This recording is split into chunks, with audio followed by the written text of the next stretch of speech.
Olá, sejam todos bem-vindos a mais uma aula do nosso curso de Neuroanatomia Fácil, da Liga Acadêmica Academia de Neurologia e Neurocirurgia. O meu nome é Cauã Madruga e hoje eu vou estar falando para vocês sobre as grandes vias referentes, é o módulo 2. Então, essa aula aqui é extremamente importante para o entendimento da neuroanatomia, para fazer correlações clínicas, que é o grande foco aqui que eu quero passar para vocês. Então, prestem atenção, anotem, pausem o vídeo se necessário. Espero que vocês curtam aqui o que eu tenho para passar. Bom, os nossos objetivos aqui do estudo vão ser os seguintes. Eu quero primeiramente mostrar os aspectos gerais, né, de todo esse contexto das grandes vias referentes. Depois eu vou dar um foco na via da motricidade, que provavelmente é o mais importante da aula, realmente é a via da motricidade. Depois eu vou falar das vias piramidais, que fazem parte da via da motricidade. As vias extrapiramidais, porque o Machado ele dá uma certa abordagem das vias extrapiramidais, então eu acho que não pode deixar passar batido. E, por fim, a parte mais legal da aula, com certeza, que vão ser as correlações clínicas, né? Que a gente vai pegar o que a gente aprendeu aqui da neuroanatomia e praticar e colocar na prática de como seria ver nos pacientes. Então, vamos embora. Primeiro, vamos começar com um caso clínico. Um homem de 70 anos, hipertenso e diabético, com fraqueza nos quatro membros. E aí? O que é que pode ser isso aqui? Fraqueza nos quatro membros pode ser muita coisa, né? Pode ser uma miastenia graves, pode ser um AVC, pode ser uma lombalgia, né? Fazendo alguma compressão ali, cervical, uma medula, uma mielopatia. Mas calma, vamos entender devagar. Eu vou acompanhar com vocês durante a aula, falando tudo sobre esse caso aqui, falar sobre as vias piramidais, depois trazer a correlação clínica e a gente vai entender esse caso no final da aula. Bom, o que é a via da motricidade? A via da motricidade é uma conexão, né? Como é que a gente se movimenta? Como é que nossos músculos se movimentam? Como é que eu faço esse movimento com as mãos? Como é que eu mexo minhas pernas? Da onde que vem isso? Isso vem do nosso cérebro. Então, no nosso cérebro tem um centro, uma área especializada motora, que vai enviar sinais de cima para baixo, essas são as vias eferentes, que saem do sistema nervoso central, descem pela medula e vão ganhar os músculos, né? Vão para a periferia. E é isso que a gente vai abordar aqui hoje. A fraqueza muscular, quando a gente vê um paciente que tem uma queixa de fraqueza muscular, a gente tem que pensar na via da motricidade.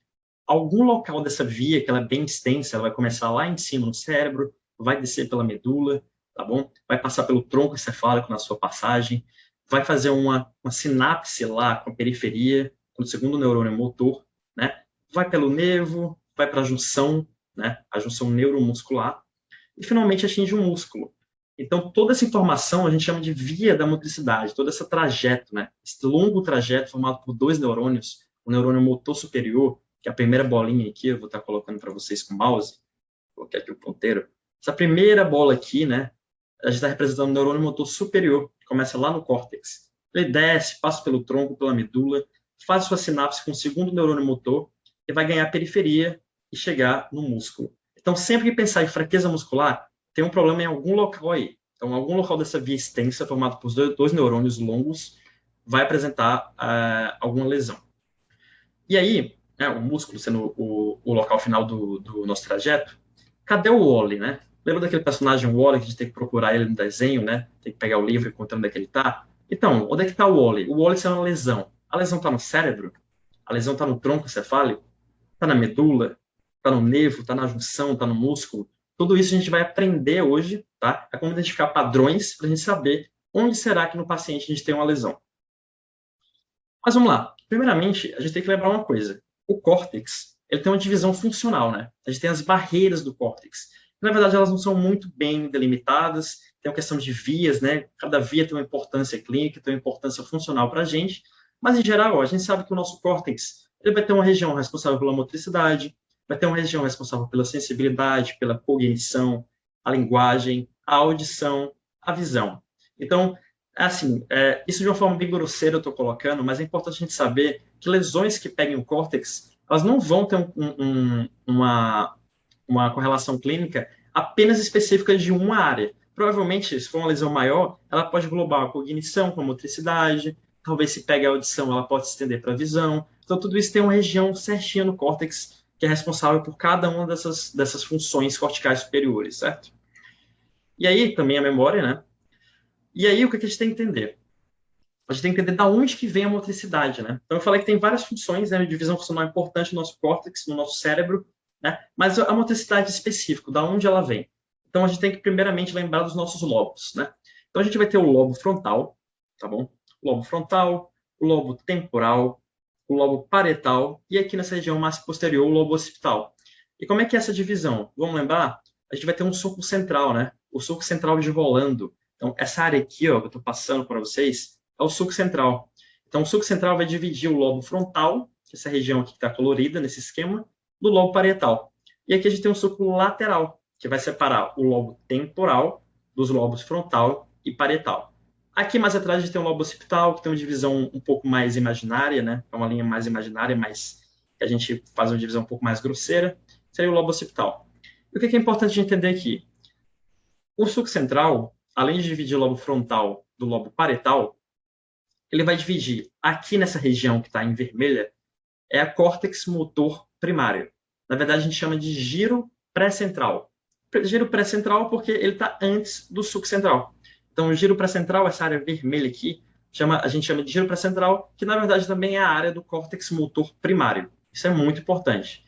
Já essa outra área aqui, que não é o foco da nossa aula, é o giro pós-central, que é a área da sensibilidade, né? Da somatosensitiva, né? Então, uma área responsável pela sensibilidade do nosso corpo, que não vai ser o foco da nossa aula. Mas o lobo frontal tem essa grande importância. Ele vai pegar não só essa área aqui, que é o córtex motor primário, mas outras áreas responsáveis pela motricidade cerebral. Então, vamos ver aqui. Primeiramente, existem áreas responsáveis pelo planejamento motor, então elas vão planejar a nossa ação. Então, sempre que a gente faz uma ação motora, em questão de milissegundos antes dela acontecer, tem um planejamento motor em uma área do nosso córtex. E aqui eu trago para vocês o córtex pré-motor. Então, o córtex pré-motor nessa localização, né? Essa região mais posterior um giro mais posterior frontal, então um giro frontal mais posterior. Esse é o córtex pré-motor, ele faz um planejamento motor. E outra área importante para o planejamento motor é a área motora suplementar. Se a gente tem lesão em alguma dessas áreas, é interessante notar que a gente não vai ter fraqueza muscular. A gente vai ter algo chamado de apraxia. A gente perde a capacidade de fazer ações coordenadas subsequentes motoras. Então, a gente perde um pacote motor.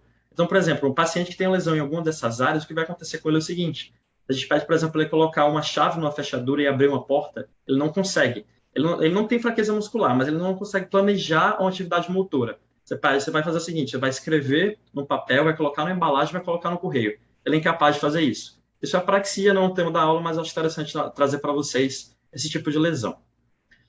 Aqui sim, o comando motor é o foco da nossa aula, isso aqui é extremamente importante, então muita atenção. O córtex motor primário, como eu tinha falado para vocês, é a região que manda, que vai fazer o comando, que vai enviar lá para a nossa medula, os nossos neurônios motores da medula, e depois para a periferia, para os membros, né? Tanto a musculatura axial, como a mais importante, de forma mais importante, a apendicular, os nossos membros superiores e inferiores. O comando motor vai fazer toda a atividade motora voluntária. Então, para você fazer qualquer tipo de atividade, quem faz o comando é o comando motor, é o córtex motor primário. Então, o planejamento envia para o córtex motor primário. Então, o córtex pré-motor e o suplementar têm correlação com o motor primário, enviam sinais para o córtex motor primário e ele vai enviar para o resto do nosso corpo. Então, um ponto importante para ser entendido aqui. Isso aqui a gente vai caminhando de pouco em pouco. Isso aqui é o primeiro passo importante de se entender. E aí, isso aqui é algo fundamental na neuroanatomia, que é o termo, né, a designação da somatotopia. O que é essa palavra, que é uma somatotopia? O que é isso? É confuso. Bom, gente, aqui a gente está vendo um corte, tá, coronal do nosso cérebro. Então, imagine que alguém pega aqui uma faca e me corta aqui, ó. É um corte coronal. Então, você vai estar vendo metade do meu hemisfério, tá? O hemisfério cerebral, apenas um lado está sendo representado aqui. Então, só, por exemplo, esse lado daqui, né, com corte coronal. E olha só, cada parte do córtex, do nosso córtex motor primário, ele corresponde a uma parte do nosso corpo. Então, cada região do cérebro, ela vai ser responsável pela movimentação, pela motricidade de uma região do corpo. Então, percebam aqui que nessa área aqui mais medial, tá? Do córtex motor primário, a gente vai ter uma representação importante dos membros inferiores, tá? Então, pé, dedos dos pés, quadril e a perna, é mais nessa região medial. Isso é extremamente importante.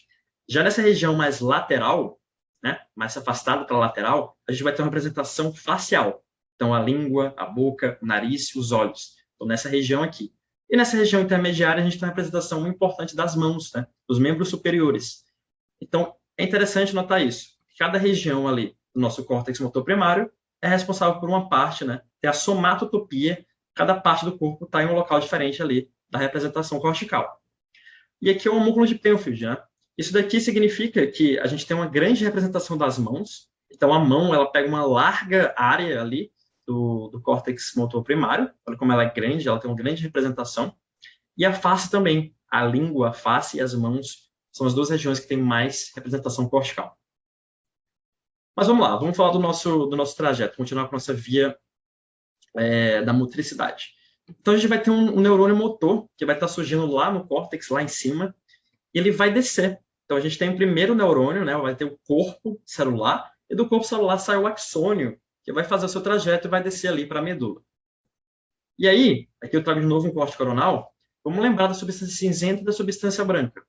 A substância cinzenta, que ela realmente é mais cinzentada, nela a gente vai ter os corpos celulares dos neurônios. Então, o corpo celular do neurônio motor superior, do primeiro neurônio motor, vai estar saindo da substância cinzenta. Então, aqui tem um corpo celular. Então, ela é cinzenta justamente porque são os corpos celulares dos neurônios. Já a substância branca, né, que tem uma grande porção de gordura ali, ela é formada por axônio. Então, os axônios juntos ali, formando vários axônios, milhares, milhões, bilhões de axônios juntos, formam essa região mais esbranquiçada. Então, substância cinzenta, corpo celular, substância branca, o axônio, e a prolongação do neurônio. Aqui eu trago o mesmo corte, só com uma peça real para vocês notarem como realmente dá para perceber a substância cinzenta e a substância branca. Olha só, olha o neurônio aí. Corpo celular, então essa região aqui vai sair da substância cinzenta, e a substância branca formada, né, vai ter o prolongamento do corpo celular, que vai ser o nosso axônio. E tem também a bainha de mielina, né? A bainha de mielina é formada uma capa gordurosa que vai promover os nossos saltos, né, os nossos impulsos energéticos para ser uma movimentação mais rápida, o deslocamento da energia passar de uma forma mais rápida ao decorrer desse axônio. Então, olha só, como eu te falar para vocês, daqui da substância cinzenta, o corpo celular do nosso neurônio motor superior, ou primeiro neurônio motor, e ele desce aqui, continua, vai descer ali para a medula, né, descer pelo tronco cefálico, passar pela medula, passando pela substância branca. Tranquilo? E olha só, olha a via da motricidade aí. Qual é o passo a passo? De onde ela começa, onde é que ela chega? Primeiro, a gente está no córtex motor primário, né? Como eu falei para vocês. O nosso comando motor, o córtex motor primário, com a sua somatotopia. Então, de lá vai iniciar o neurônio motor primário, o neurônio motor superior. E aí ele desce pela coroa radiada. Olha só. Então, está aqui no córtex motor primário. E percebam que na coroa radiada são vários filamentos, né? São várias fibras axonais que elas vão se unir aqui mais embaixo. E aqui elas ainda estão formando uma coroa radiada. Ou seja, são várias radiações vindas do córtex. E aqui a gente ainda consegue perceber, aqui dá para notar que uma é mais, essa região, por exemplo, mais aqui medial, a gente sabe que ela é ainda da perna, né? Então, aqui está vendo fibras da perna, essa região intermediária, fibras da face, fibras das mãos, essa região mais lateral, fibras da face. Só que aí, depois de um tempo, elas vão se juntar na cápsula interna. Aqui, gente, é uma área extremamente importante. É um empacotamento, é uma condensação. Todas as fibras são ali juntas. Eu não sei mais o que é fibra da face, não sei mais o que é fibra da mão, uma fibra do pé, fibra dos músculos dos membros inferiores, está tudo ali juntinho na cápsula interna. Então, uma cápsula realmente que pega todas as fibras, estão passando ali bem juntinhas, empacotadas. E aí elas vão descer pelo tronco encefálico, então mesencéfalo, ponte, bulbo, nosso tronco encefálico, e aqui embaixo acontece algo muito importante, é o cruzamento. O que é esse cruzamento? Não se sabe por quê, ninguém sabe explicar por quê, mas muitas fibras, muitas vias neurológicas, né, vias neuronais, elas cruzam. Então, as vias que estão vindo, por exemplo, desse córtex aqui, motor, do lado direito, o hemisfério direito, quando elas chegam aqui no bulbo, nas pirâmides bulbares, elas cruzam para o outro lado. Então, elas vão para o outro lado da medula, elas vão coordenar os nossos músculos do outro lado. Então, o que movimenta meu braço, minha mão direita, o braço direito, não é o meu córtex direito, é o córtex esquerdo, porque aqui na região do tronco encefálico ele cruzou. Então, isso é extremamente importante também. Tem muita coisa importante aqui nessa aula, né? Entender o cruzamento nas vias, na decussão das pirâmides, que a gente chama, é relevante, porque a maioria das vias, várias vias neurológicas têm esse cruzamento e não se sabe o porquê. Interessante notar também, por que o nome é via piramidal? Porque ela vai passar aqui, né? ela vai cruzar pela decussação das pirâmides. Então, chama de via piramidal.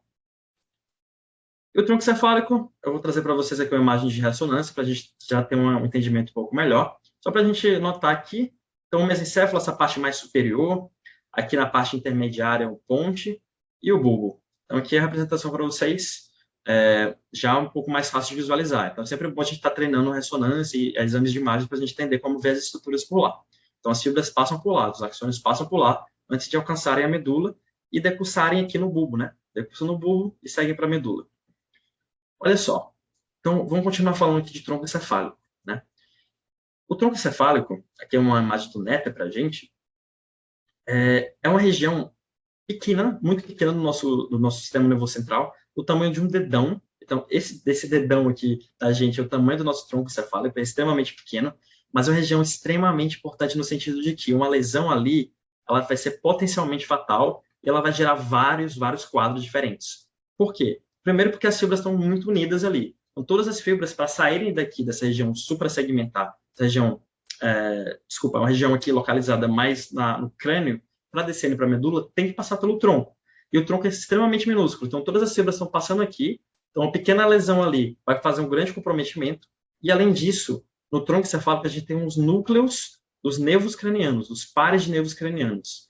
Então, olha só. Par de nervo craniano é algo à parte, é outra aula. Mas é bom entender que os núcleos, né, desses pares estão aqui. Então, por exemplo, da motricidade ocular, do oculomotor, o núcleo está aqui, nosso movimento ocular, para um lado, para o outro, para cima, para baixo. Está no tronco cefálico.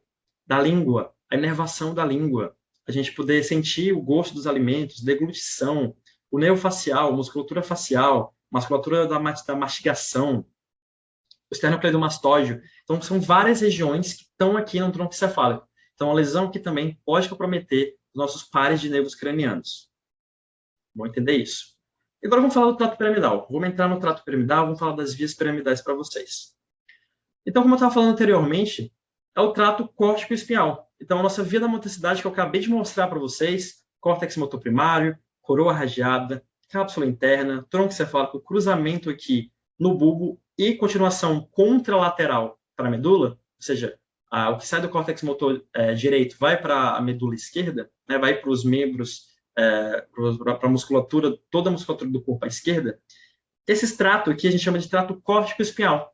E por que o nome é córtico-espinhal? Pelo próprio nome, né? Ele inicia no córtex e vai acabar na medula espinhal. Vai chegar lá no neurônio motor inferior. Então, esse é o trato córtico-espinhal, é o trato mais importante do estudo da neuroanatomia das grandes vias referentes. Esse é o trato mais importante. Se fosse falar, aprender um trato das vias referentes, é esse trato aqui, que é o da via da motricidade.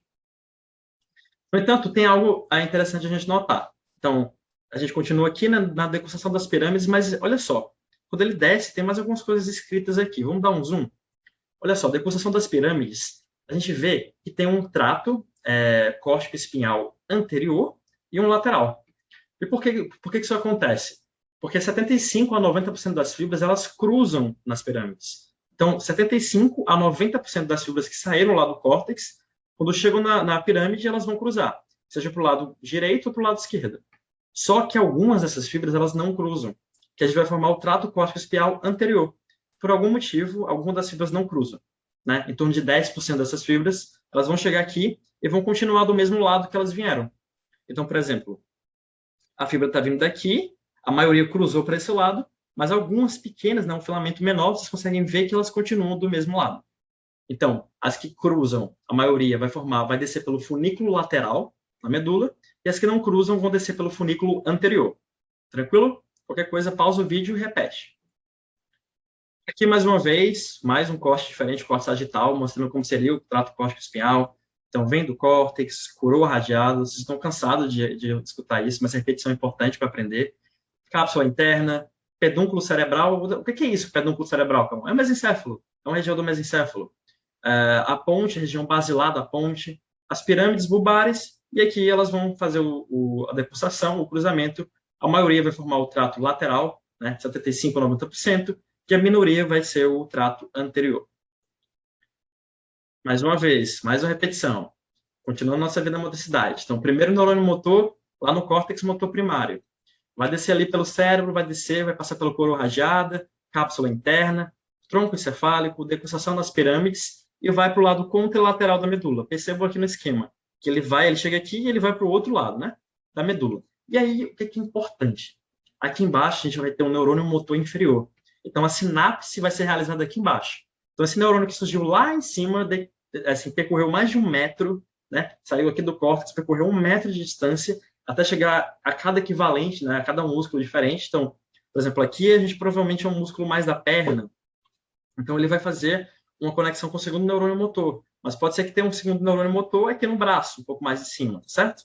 Que é só um esquema para vocês. Então, chegou aqui, vai para o segundo neurônio motor, faz uma sinapse. E aí, gente, o que é importante que vocês entendam é que o segundo neurônio motor, embora ele esteja na medula, ele está localizado na medula mesmo, no sistema nervoso central, só que funcionalmente e clinicamente vai ser uma síndrome do sistema nervoso periférico. Embora ele esteja localizado na medula, se a gente tem um comprometimento do segundo neurônio motor adiante, já é uma síndrome periférica. É a síndrome da unidade motora que eu vou estar falando para vocês. Assim como tem uma síndrome piramidal, tem uma síndrome da unidade motora, que daqui a pouco a gente vai estar prestando atenção e entendendo melhor. Então, olha só, estamos na medula espinhal. Essa aqui é a nossa demarcação, tá? Esse corte. Então, daqui para cima é o primeiro neurônio motor, daqui adiante é o segundo neurônio motor. Então, olha só, vamos fazer uma transecção da nossa medula. Vai chegar aqui nessa região, então nessa região de transecção que eu fiz para vocês no esqueminha, chega o primeiro neurônio motor. Então, olha só, o axônio, ele vem da onde? Substância branca, lembra? Na medula não é diferente. A medula vai ter o H medular, que é a substância cinzenta, e nas regiões mais externas dela, a substância branca. Então, o axônio que veio aqui do córtex motor primário, desceu todo esse trajeto, ele vai vir pela substância branca e vai chegar na substância cinzenta com seu corpo celular. O corpo celular dele, na verdade, a região dos dendritos, está aqui na substância cinzenta, ele alcança aqui. E o que vai ter aqui para a gente fazer a sinapse? O segundo neurônio motor. Como eu falei para vocês, ele está na medula, mas ele vai sair em direção à periferia. Então, aqui o corpo celular, na substância cinzenta, vai ser feita a sinapse aqui e vai continuar o impulso elétrico para a periferia, para os músculos. Olha só uma imagem bem interessante que eu trouxe para vocês do segundo neurônio motor. Então, aqui a gente tem o neurônio motor inferior já. Aí, o esqueminha do neurônio motor inferior. Então, saiu ali da medula. Aqui já tem um nervo. Então, o neurônio motor ele vai sair como raiz, depois vai formar um nervo periférico. Esse nervo periférico vai chegar na junção neuromuscular. Como o próprio nome diz, é a junção do nervo, do filamento nervoso, com o músculo. Então, perceba como é bem detalhado, como algo bem específico, essa relação do filamento nervoso com o músculo, com cada região muscular, e depois a gente vai ter um músculo propriamente dito. Então, o neurônio motor inferior, né, saiu lá de cima do neurônio motor superior, chegou na substância cinzenta lateral, na região lateral ali da medula, faz a sinapse com o motor inferior, ele vai seguir, ter a raiz nervosa, nervo, junção neuromuscular e músculo. E aí, tem um trato córtico nuclear. Eu não falei para vocês dele ainda, mas ele também faz parte das vias piramidais. O primeiro trato é o trato córtico-espinhal.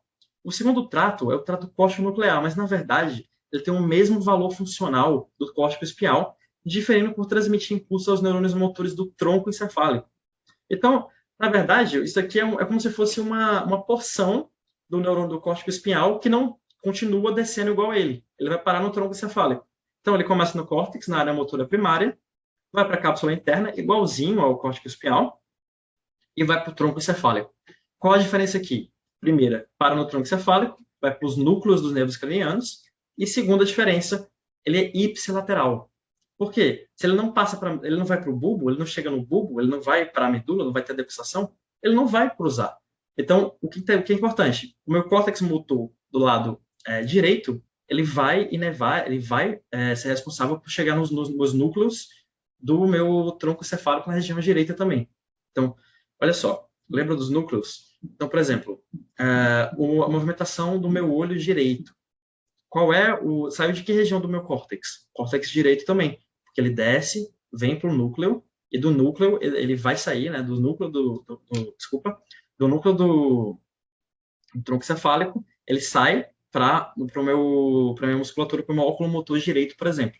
Então, essa informação é bem interessante de notar. Não tem cruzamento do trato córtico nuclear.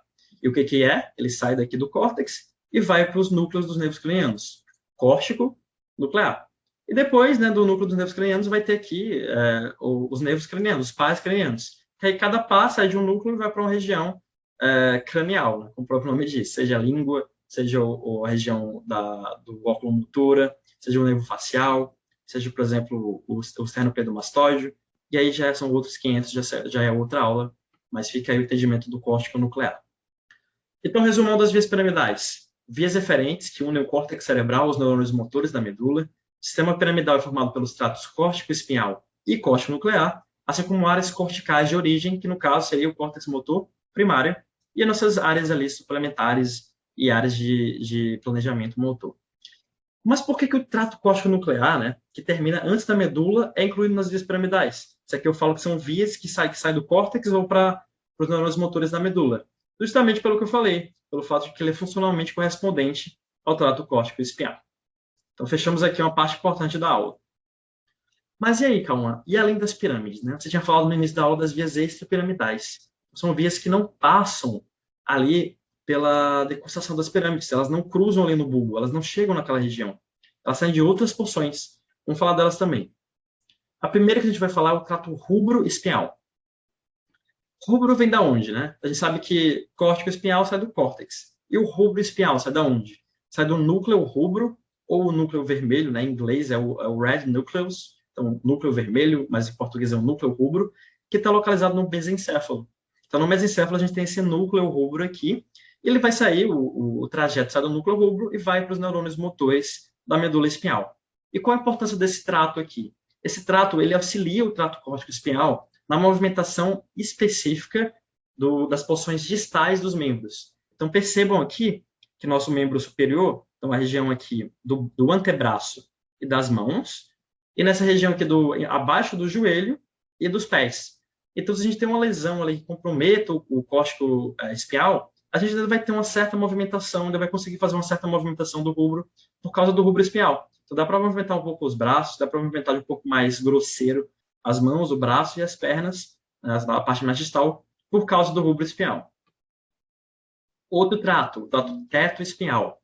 Teto vem da onde? Vem do colículo superior, porque é o teto do mesencéfalo. Então, o colículo superior é uma região do teto do mesencéfalo. E o que é interessante? O colículo superior ele tem uma relação com a retina, né, e com o córtex visual aqui atrás do occipital. Então, eles fazem relações com o colículo superior, e o colículo superior vai ter o trato teto-espinhal que vai para os neurônios motores. Mas para onde que eles vão na medula? Eles vão para o segmento alto-medular para fazer os movimentos da cabeça. Então, o trato teto-espinhal ele tem uma importância em alguns estímulos reflexos visuais. Estímulos visuais que vão fazer movimentos reflexos da nossa cabeça. A gente nem percebe, mas às vezes existem alguns movimentos visuais, alguns reflexos visuais que causam de forma automática alguns movimentos da cabeça que a gente nem percebe. E quem faz isso é o trato teto-espinhal. Já os tratos vestíbulos espinhais são 2 de cada lado dos núcleos vestibulares. E os núcleos vestibulares, que estão ali na região do tronco encefálico, eles vão ter relação com o ouvido interno e o cerebelo. Então, o cerebelo e o ouvido interno mandam informações para os núcleos vestibulares, e o núcleo vestibular manda via eferente para a nossa espinha, né, para a nossa medula espinhal. Qual a importância disso aqui? Manutenção do equilíbrio. Então, nosso equilíbrio ele é baseado com os núcleos vestibulares, cerebelo e ouvido interno. Manter nossa cabeça e nossos olhos estáveis no momento que a gente faz alterações súbitas de postura. Então, a gente faz uma alteração súbita, vai ter um ajuste postural promovido por esse trato para a gente poder ficar estável, nossa cabeça e nossos olhos. Então, é o equilíbrio, né? Toda aquela relação de equilíbrio tem muita relação com o cerebelo, com o ouvido interno e com os núcleos vestibulares propriamente ditos. E, por fim, o trato mais importante, o trato extrapiramidal. Percebo que eu não estou entrando muito em detalhes no trato extrapiramidal, estou apenas citando. O trato retículo espinhal. Ele vai sair, né, o retículo sai da formação reticular, que é uma formação localizada no tronco cefálico, pega ali ponte, mesencéfalo, principalmente. Tem uma relação com o cerebelo e o córtex pré-motor. Então, o córtex pré-motor, que é de planejamento motor, lembra? Com o cerebelo, ele vai fazer conexão com a formação reticular, e, por sua vez, a formação reticular vai fazer conexão eferente com o nosso neurônio motor, nossos neurônios motores espinhais. E aí tem dois ramos dele. Tem o trato retículo espinhal contínuo. O que é que ele faz? Ele ativa a nossa musculatura antigravitacional. Então, ele faz a gente fazer uma postura ereta. Então, a gente mantém uma postura ereta por causa desse trato retículo espinhal contínuo. Então, a gente fica ereto, fica numa posição de contração básica ali para ficar em pé. Já o bulbar, ele faz o contrário. Ele relaxa a musculatura antigravitacional aqui do nossa dorsal, então ele faz o movimento contrário do contínuo. Então, tem essa reação de equilíbrio e desequilíbrio, ativação e inibição. Então, o retículo espinhal, assim como os outros extrapiramidais, eles funcionam muito baseado nisso, de equilibrar, de ativar e inibir. E também vão ser importantes nos ajustes posturais e alterações súbitas. Muito importante esse trato, é o mais importante do extrapiramidal. Um pouquinho mais sobre ele. Vai fazer atuação em movimentos voluntários e automáticos, são dos dois tipos. Músculos axiais e proximais. Então, aquela questão de postura ereta, antigravitacional, não cair, ficar em pé. Então, musculatura axial, tronco, abdômen. Musculatura proximal dos membros. Então, essa região aqui é do braço propriamente dita, da coxa, acima do joelho. Tem aferências da área premotora, como eu falei anteriormente. Então, a formação reticular recebe aferências da área premotora, planejamento motor, essa questão de ficar em pé, um grau de contração básico, né? O nosso tônus, a gente ficar em pé, a gente conseguir ter uma contração básica dos músculos para a gente não cair. E também tem uma importância em movimentos finos distais, movimentos talvez de mão, um pouquinho mais distais, ele também faz uma atuação aí. Então, olha só todos esses tratos, eu não vou falar de forma específica de onde eles saem, por onde eles passam, isso não é importante na base do fundamento, na questão da clínica propriamente, né? Então, não vale a pena, mas o que vale a pena citar para vocês é que quando tem um desequilíbrio dessas forças inibidoras ou facilitadoras, que são as vias, principalmente da extrapiramidal, elas têm esse esquema, a gente vai ter as hipertonias. O que é hipertonia? É basicamente uma contração exagerada do tônus muscular do paciente. Isso pode acontecer, por exemplo, naquela descerebração. Lembra que a gente aprende a descerebração, o paciente que sofreu um trauma? Então, isso aqui é um trauma em tronco encefálico, é um trauma que comprometeu o rubro espinhal, comprometeu provavelmente o retículo espinhal, pode ter comprometido o teto espinhal, e aí o paciente faz essa posição mais grave de descerebração. Outro exemplo é na espasticidade do AVC. Então, o paciente que sofre AVC, ele fica espástico, ele tem uma hipertonia, que isso acontece principalmente por lesão do córtex espinhal, e o rubro espinhal vai continuar fazendo a sua contração dos músculos, da musculatura do rubro espinhal, ele tem aquela musculatura mais distal. Então, como ele continua ativo, o paciente fica com certa hipertonia. O córtex espinhal não está funcionando, mas o rubro espinhal está segurando um pouco a onda, ele fica hipertônico. É como se fosse uma compensação do sistema nervoso central. E vamos lá para o nosso caso clínico, vamos voltar. Homem de 70 anos, hipertenso e diabético, fraqueza nos 4 membros. Agora vamos entrar mais aqui na parte mais interessante da aula. A gente acabou a anatomia, a gente vai fazer as correlações clínicas aqui agora. Olha só, fraqueza muscular, né? Toda aquela via, aqui eu pintei para vocês, deixei azul o neurônio motor superior, né? A primeira parte da via, e aqui a via periférica, digamos assim, que embora o neurônio motor, o segundo neurônio motor esteja na medula espinhal, ele já corresponde a uma lesão periférica. Então, eu pintei aqui, deixei para vocês pintado para ficar um pouco mais fácil de entender, azul e roxo. Então, para fraqueza muscular, a gente vai ter síndromes clínicas que vão ter características bem marcantes para a gente entender onde é que é a lesão aí, nessa via. Padrão de distribuição, padrão de distribuição da lesão e da fraqueza também ajuda a gente a entender, a diferenciar essa etiologia, a gente vê a topografia da lesão, é onde é no córtex, é aqui no tronco encefálico, essa padrão de distribuição também ajuda, e sintomas associados. Então, cada lesão, cada etiologia topográfica vai ter sintomas associados. Em relação às síndromes clínicas, a gente tem que entender, a gente tem que desvendar três tópicos aqui. Primeiro, são os reflexos profundos. Lembra quando você vai no médico, ele pega o martelinho e faz o reflexo ali na patela, por exemplo? O reflexo patelar? Isso é um exemplo de reflexo profundo. A gente quer ver como é que é o grau de reflexo do paciente. Ele está fazendo um reflexo normal? Ele está fazendo um reflexo exagerado? Ou está fazendo um reflexo diminuído, abolido? Isso é importante para a gente entender. Os reflexos superficiais, aqui o mais importante é o cutâneo plantar. Você pega o pé do paciente, imagina que isso aqui é o pé do paciente, a gente faz uma certa compressão aqui, movimentação, e o normal, o que é o normal? O esperado, que o paciente faça uma flexão do dedão. Então, o dedão vai fazer uma flexão, né? Para baixo. Ele faz uma flexão para baixo. Esse é o reflexo superficial cutâneo plantar normal. A gente tem também o tônus muscular. Aqui no tônus muscular, o que eu tinha falado, aquela questão de espasticidade. Você está com a hipertonia, está com a hipotonia, está normal o tônus ali? Então, vamos lá.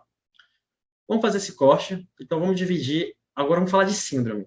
Isso aqui, gente, é essencial para todo médico, não só neurologista. Todo médico tem que entender essas duas síndromes aqui, neurológicas, porque elas são síndromes extremamente comuns. Então, a gente tem a síndrome piramidal, que é das vias piramidais que eu falei para vocês, e a síndrome da unidade motora. O que é a unidade motora, Cauã? A unidade motora, ela vai pegar o neurônio motor inferior, a raiz nervosa, o nervo, a junção neuromuscular e o músculo. Então, o comprometimento dessa região, essa junção, é a unidade motora. E aí, na síndrome piramidal, o que a gente tem? O paciente vai ter reflexos profundos exaltados. Então, você vai lá na patela, pega o martelinho, bate. O normal é que a gente tenha um certo reflexo mesmo, né, do joelho, ele vai um pouquinho para frente. Mas se você faz isso no paciente que tem uma síndrome piramidal, ele vai ser bem exagerado, ele vai bem para frente, ele vai subir bastante. É um reflexo profundo exaltado. Sinal de Babinski. O que é esse sinal? Lembra do reflexo cutâneo plantar que eu acabei de falar? Aqui a gente faz o estímulozinho na planta do pé do paciente. O que é o normal? Flexão do dedão ir para baixo, flexionar. No sinal de Babinski, você faz lá a mesma coisa, o reflexo cutâneo plantar, mas não vai fazer o reflexo normal, vai fazer um reflexo patológico. O dedão, ao invés de flexionar, ele vai se estender. Então, é a extensão do hálux a partir do reflexo cutâneo plantar, do estímulo cutâneo plantar. Hipertonia. O paciente que sofre um AVC, o paciente que tem um comprometimento em qualquer região aqui piramidal, seja no córtex motor primário, seja na cápsula interna, seja na região medular, ele vai ter hipertonia, ele vai ter uma espasticidade. Você mexe o braço dele e o braço dele está duro. Você tenta mexer, ele não consegue, é difícil. É algo duro, difícil de mexer. O paciente ele é engessado ali. Então, é hipertonia muito comum na síndrome piramidal. E da unidade motora é totalmente diferente, muda tudo. O comprometimento aqui embaixo não tem nada a ver com o comprometimento aqui em cima.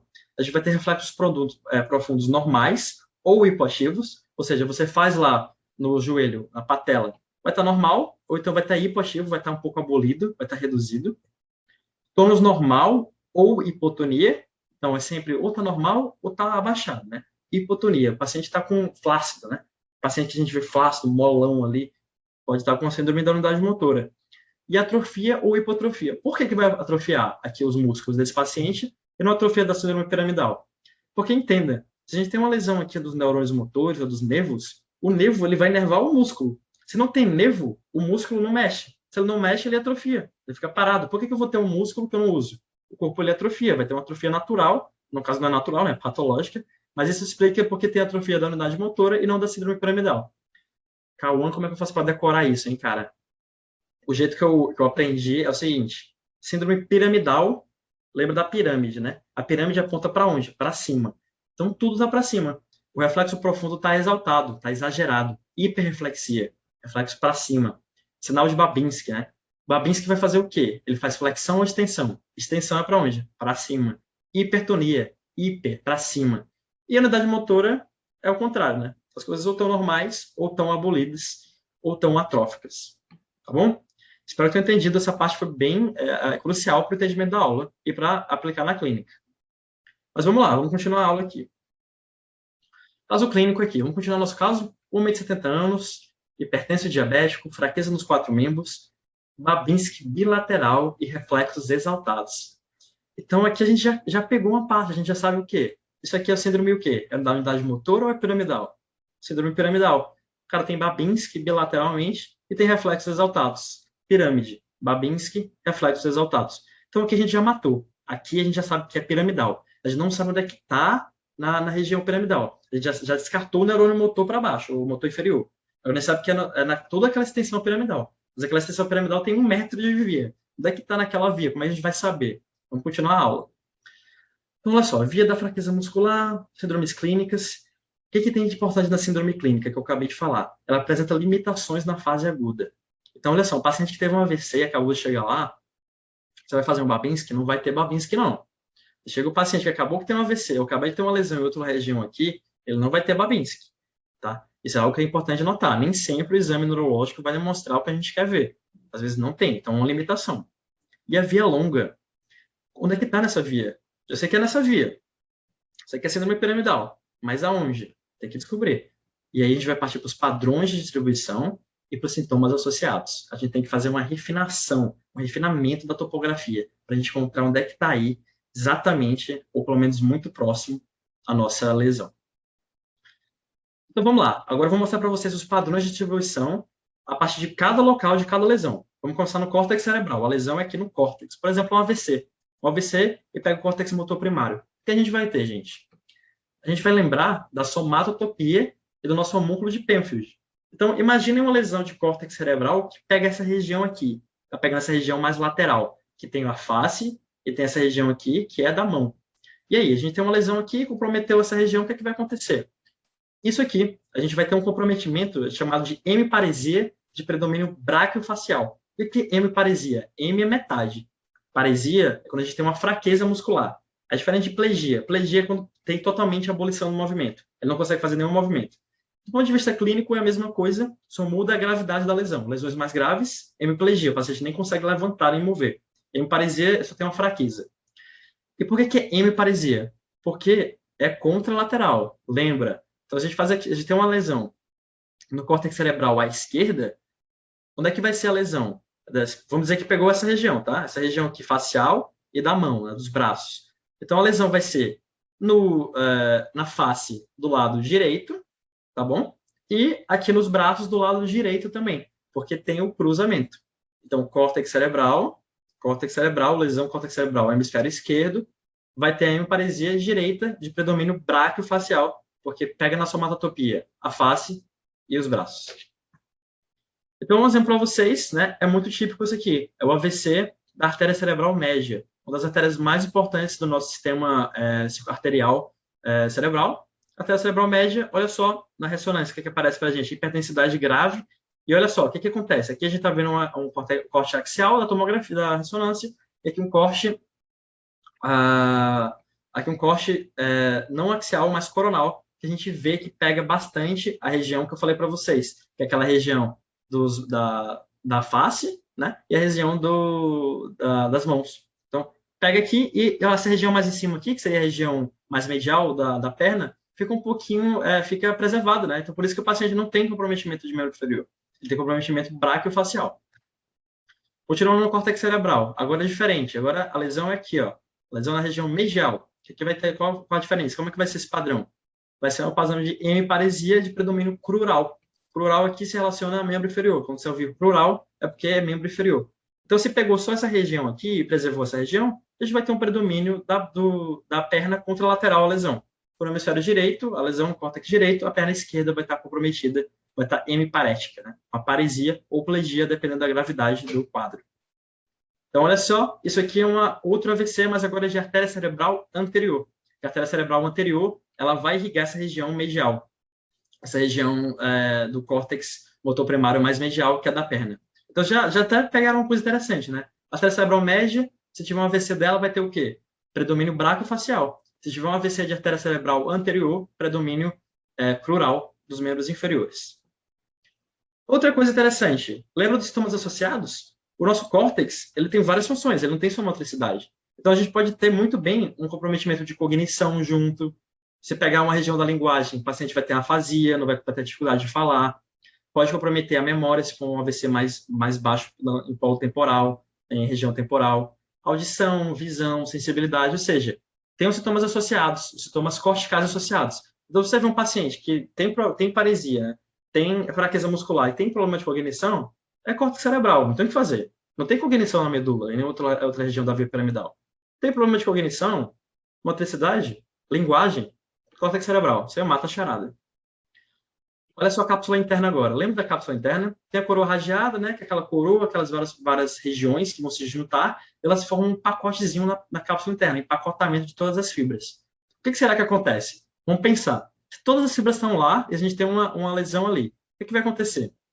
A gente vai ter uma hemparesia completa proporcionada, gente, porque a gente vai ter uma lesão em todas as fibras. Então, toda a região, toda a região face, braço, perna, passa aqui. Teve uma lesão, a gente vai ter uma hemparesia completa. Por quê? É completa porque pega a face, os braços e as pernas, e é proporcionado porque o grau de paresia ou de plegia é igual. Ele está com a mesma fraqueza muscular na face, aqui, ele está com paralisia, né, na face, a gente chama paralisia facial central. Está com uma paralisia, né, com uma paresia, ou provavelmente plegia no caso desse, do membro superior e da perna sempre contralateral. Lembra, é no hemisfério esquerdo, vai comprometer o lado direito. Então, hemiparesia completa proporcionada. Vê como faz sentido, né, a neurologia? A pessoa acha difícil, mas faz sentido as coisas. Você pegou uma região que passa todos os pacotes, está tudo junto ali, vai ser completo. E do lado contralateral, porque tem um cruzamento.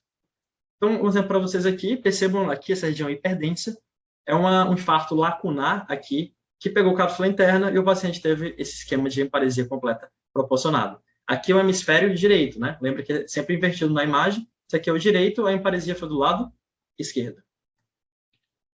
Agora, tronco encefálico. O tronco encefálico, ele é super interessante. Ele tem algumas coisas diferentes aqui que vale a pena a gente prestar um pouco mais atenção. E que tem no tronco encefálico? A gente tem os nervos cranianos.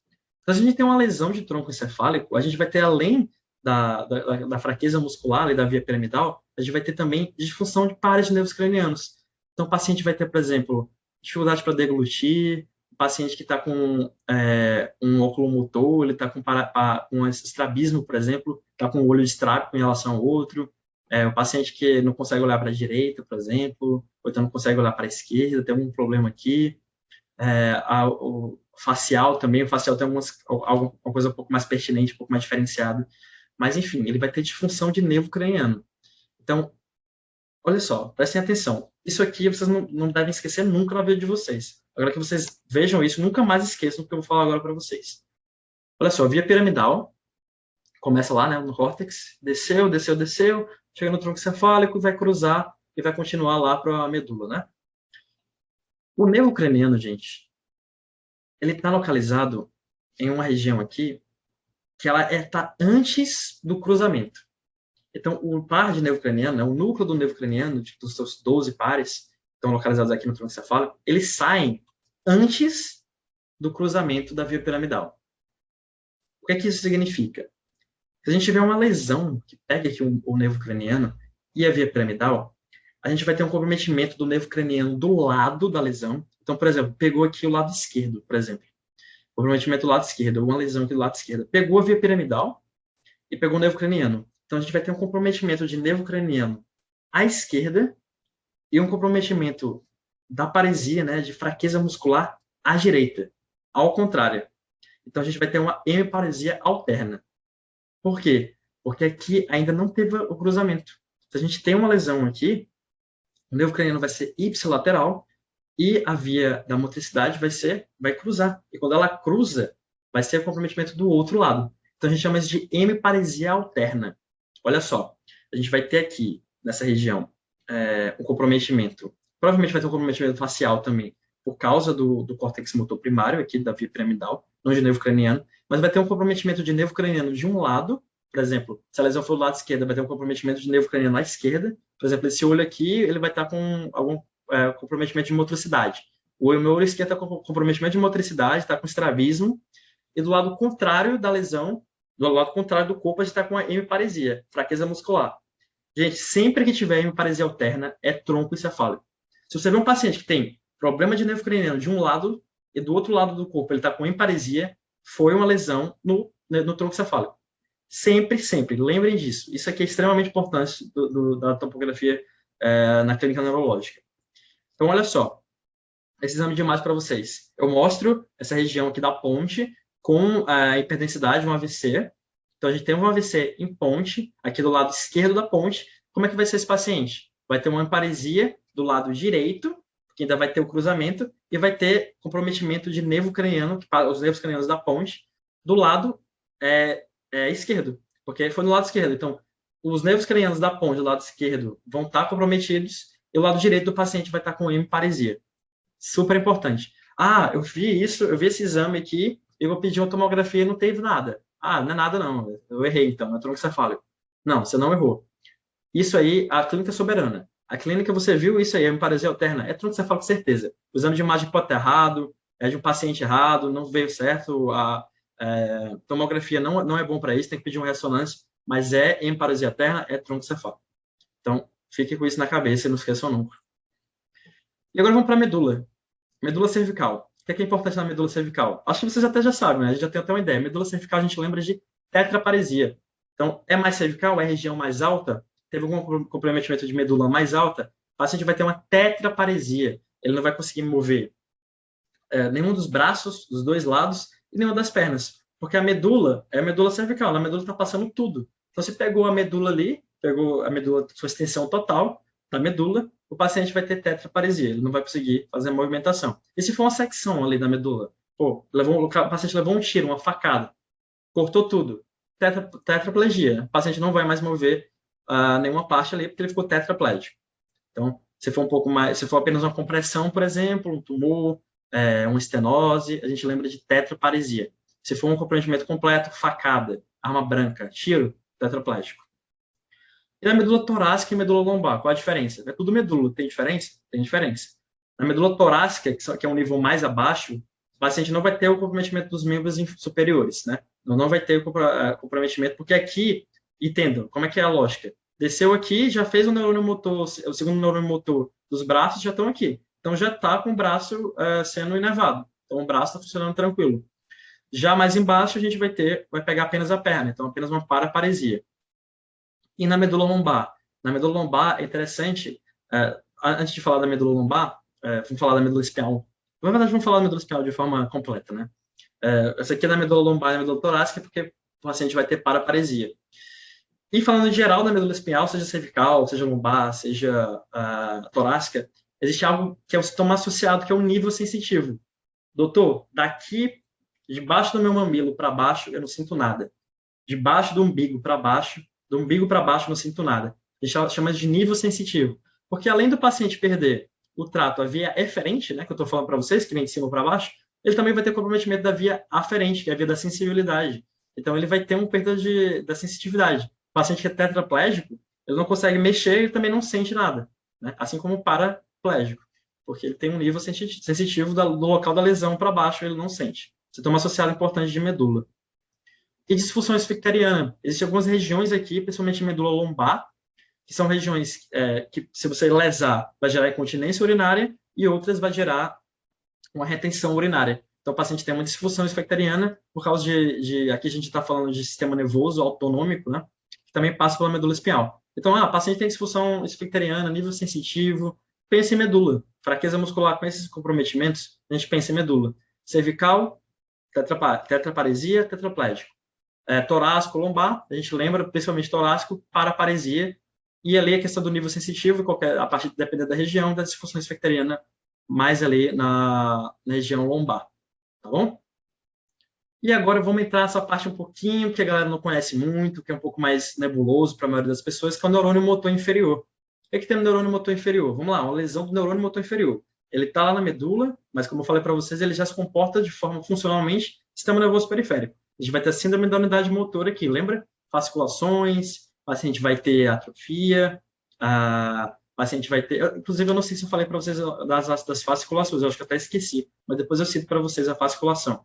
Além daqueles comprometimentos da síndrome da unidade motora, que é a atrofia, a hipotonia ou a normotonia, e a questão do reflexo, da hiporreflexia, o reflexo abolido ou reflexo normal, existem também as fasciculações. É como se fossem tremores. Eu não trouxe vídeos aqui para não ficar mais extensa a aula, e também porque não é o foco de senologia aqui, mas é como se fossem alguns tremores na musculatura. Então, o músculo ele fica meio que tremendo, meio que vibrando, assim. O nome disso é fasciculação. Mas vamos voltar aqui. Então, a lesão do neurônio motor inferior. Como é que é? Olha só, o que é isso aqui, cara? Que padrão é esse aqui? O padrão primeiro que é motor puro, então a gente não vai ter sensibilidade comprometida. Aqui o padrão é motor puro, então lembra, neurônio motor inferior, o padrão é motor puro, ele é totalmente assimétrico, então ele não faz sentido nenhum. A gente pode ter comprometimento de um braço total, metade de outro braço, uma perna total, metade de um braço. Assimetria, neurônio motor inferior sempre lembra disso, as doenças do neurônio motor inferior. Fasciculações, como eu falei para vocês, que eu esqueci de falar lá atrás, uma certa vibração da musculatura. Depois vocês podem pesquisar, procurando fasciculações no YouTube. Vocês vão ver como é que é esse comprometimento. Atrofia, se a gente perde o neurônio motor inferior, a gente vai perder aquela região da musculatura ali. A questão ele não vai estar mais inervado. Se ele não está inervado, ele não funciona. Se ele não funciona, ele é atrofiado. E segmentos, né? Pega segmentos diferentes aqui. Qual é a doença mais comum do neurônio motor inferior? É uma doença bem específica, né? Eu vou deixar essa charada para vocês. Tem uma doença do neurônio motor inferior. Pesquisem, doença do neurônio motor inferior. Tem doenças bem específicas, tem uma que é mais conhecida. Na verdade, eu vou falar logo. Desse do neurônio motor inferior mais conhecida é a ELA, esclerose lateral amiotrófica. Lembra do Stephen Hawking? Então, o Stephen Hawking é uma pessoa que teve ela. Ele tinha uma esclerose lateral amiotrófica. E o que é interessante? Ele era brilhante, ele era um gênio. Por quê? Ele não tinha comprometimento do córtex cerebral. O comprometimento dele era no neurônio motor inferior. Na verdade, nenhuma parte da via piramidal dele era comprometida, muito menos o córtex. Então, é um paciente que estava tendo toda essa questão de assimetria, de atrofia, teve que criar as cadeiras de rodas, pegava vários segmentos diferentes do corpo, mas era um gênio porque o córtex estava preservado. Já em nervo periférico aqui, como é que é nervo periférico? O nervo periférico tem várias apresentações. Primeiramente, aqui tem achado sensitivo motor, diferentemente, a única região da unidade motora que vai ter achado sensitivo é nervo periférico. As outras regiões é motora pura. Então, aqui tem achado sensitivo motor e nervo periférico. Então, a gente pode ter o padrão muito conhecido, que é o bota e luva, ou seja, bota e luva, porque é como se fosse pega a região da luva, né, da mão, e pega a região da bota, que é a região ali abaixo do joelho. Isso aqui é a polineuropatia, principalmente a polineuropatia diabética. O paciente vai ter, além de fraqueza muscular nessa região, vai ter parestesias, né, achados sensitivos, muito comum ali na diabetes. O paciente começa a perder sensibilidade, não sente mais, se machuca. Isso é algo bem comum. Outra apresentação possível é o nervo único. Só tem um nervo, apenas um nervo está com uma lesão. É o nervo ali fibular. Pô, eu estou com o nervo fibular, o que o paciente vai ter? Um pé caído. Você pede o paciente andar, você vê que o pé dele é caído. O pé dele não fica em pezinho direitinho, um dos pés, um do lado do pé. Então, o nervo fibular aqui, essa região da anterolateral, né, aqui da perna, que é o nervo fibular, que é responsável. Então, dependendo do nervo, tem vários nervos que a gente tem que estudar, né, na neurologia. Um dos nervos aqui, o que eu trouxe para vocês é o fibular. Então, a lesão é só no nervo fibular, então o paciente vai ter um pé caído e ali só a fraqueza naquela região e tem perda da sensibilidade naquela região. Matou a charada. Múltiplos nervos aqui é um pouco mais raro. Seria assim, é mono, né? É mono porque só pega um nervo. Então, a gente vai ter uma fraqueza de um tipo de nervo, só que de formas múltiplas. Então, é como se fosse uma coincidência. A gente tem uma lesão em um nervo aqui, por exemplo, o nervo radial, e aqui no braço, o nervo radial, e tem o nervo fibular. Então, são lesões de nervos diferentes que, por uma coincidência, pegou as regiões no mesmo tempo. Então, o paciente tem uma lesão aqui no braço direito, ele tem um comprometimento de uma região específica, sensibilidade motor de uma região específica do nervo radial, e na perna esquerda do nervo fibular. Então, é mais raro. Isso aqui é uma apresentação bem mais rara, é uma coincidência mesmo. Você pegou dois nervos diferentes, de forma única, mas de regiões diferentes ao mesmo tempo. Espero que tenha dado para entender isso aí. Agora, a doença da junção neuromuscular. Aqui, a doença da junção neuromuscular mais comum é a miastenia gravis. Então, como é que é o nosso comprometimento? Como é que é a distribuição aqui? Motora pura, não tem sensitivo. Flutuação. Por que tem flutuação? Porque, às vezes, é como se houvesse uma certa... um quadro clínico dá uma certa retraída e depois volta. Então, o paciente apresenta melhora e depois piora. A gente vai ter essa fraqueza mais proximal. Então, aqui, a região mais proximal é bem tipo da miastenia gravis. Então, o paciente que tem uma fraqueza mais aqui na coxa, tem dificuldade para levantar, por exemplo, é difícil levantar, uma fraqueza proximal. E também, essa região aqui que eu marquei para vocês, porque pega a musculatura ocular, então pega nervo craniano, então o paciente com miastenia gravis é muito comum você ver o paciente com apitose palpebral, por exemplo, então sinal da cortina também, interessante, vocês podem pesquisar. Pode pegar os músculos da faringe também, né? Ainda falando de questão de nervo craniano. Então, a mais famosa das doenças da junção neuromuscular é a miastenia gravis. Motora pura, flutuação. Lembra disso por quê? Agora, quando a gente vai falar de músculo, a gente tem uma apresentação parecida com a da miastenia gravis, tem dezenas, né, de doenças. Por exemplo, a distrofia muscular do Duchenne é uma possibilidade. Pacientes... Aqui tem muita questão de herança genética, porque tem muitas doenças musculares que são genéticas. Também é motora pura, assim como a junção neuromuscular, só que aqui é progressiva, não tem flutuação, nenhuma flutuação. É progressivo, o paciente começa a doença e vai progredindo até os estágios mais críticos, digamos assim. Essa é a grande diferença de uma distrofia muscular, da doença muscular, uma doença da junção neuromuscular. Fraqueza também é proximal, percebo como a fraqueza é parecida com a das miastenias graves, o paciente não consegue levantar, na criança a gente lembra daquele sinal de Gowers, a criança vai levantar, ela tem que se apoiar com os braços para poder levantar. História familiar, porque muitas doenças são genéticas, pode pegar também a musculatura ocular, também pode pegar os músculos da faringe ali, questão de nervo craniano. E aí, Calma, foi longo, hein? Foi bacana, a gente comentou bastante, falou de padrão de distribuição, falou das síndromes clínicas, agora você já tem uma ideia muito boa de como ter uma certa, a praticar, ver a neuroanatomia da fraqueza muscular e aplicar, né, da vida da motricidade, aplicar na prática. Mas atenção, cuidado, não acho que vocês são gênios, que vocês já dominaram tudo, já estão prontos para atender pacientes com todas essas queixas, porque existem várias exceções, bastante, né? A neurologia é uma área que ela trabalha muito com exceção.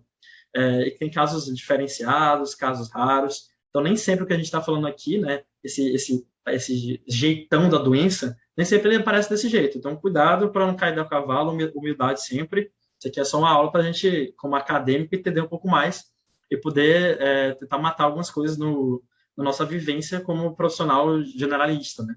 Porque normalmente na neurologia tem algumas condições que elas fogem totalmente desse padrão que eu falei para vocês, mas é um padrão muito importante para a gente se basear. Eu vou mostrar nosso caso clínico, vamos voltar para acabar essa aula, já está extensa, todo mundo cansado. Homem de 70 anos, hipertenso diabético, fraqueza nos 4 membros, que é isso? Tetraparesia, Babinski bilateral, reflexos exaltados na via piramidal ali, redução da sensibilidade dos membros superiores para baixo. O que é isso? Nível sensitivo. Então, o paciente aqui, né, na região do mamilo para baixo, ele não está sentindo nada. Isso lembra o que para a gente? Vamos perguntar os sintomas associados? Progressivo. Não é. A gente vê que, sempre que a gente vê hipertensão diabetes, a gente pensa o quê? Acidente vascular, né? Ou então alguma coisa cardiovascular. É progressivo aqui. Ele falou que foi de pouco em pouco. Dor em choque no pescoço. Uma dor em choque no pescoço, o que é que lembra? Dificuldades com movimentos finos das mãos. Gente, esse caso aqui é um caso de mielopatia cervical. Então, é na via piramidal, lembra o Babinski dele, os reflexos exaltados. Ele estava com uma tetraparesia, uma fraqueza, ele não estava com uma tetraplegia. E aqui é um caso de estenose de C5, né? Então, percebam aqui, na ressonância, a gente vê da ressonância de medula cervical, o paciente tem uma estenose, né, uma compressão, provavelmente por uma hérnia discal aqui, que está fazendo uma compressão da medula cervical, ali na região de C5, e isso vai causar no paciente não só de forma progressiva a dor e choque, aquela dor que a gente chama, que é bem conhecida como bico de papagaio, não é mesmo?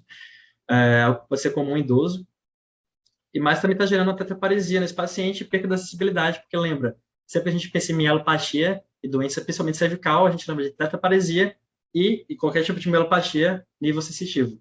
Então, olha só, como o quadro clínico do paciente, que a gente vai falando, muitas vezes a gente só precisa pedir o exame daquele tipo de exame. Eu sei que eu vou precisar pedir uma ressonância de toda a coluna? Não vou, porque eu já penso, esse aqui é a coluna, é a região cervical, então eu vou pedir de cervical. E aqui o médico fez isso e veio aí a estenose de C5. Belezinha? Essas são as minhas referências, gente. Eu espero que vocês tenham aproveitado a aula, tenham gostado. Espero que eu tenha passado o conteúdo da forma que eu planejava ter passado.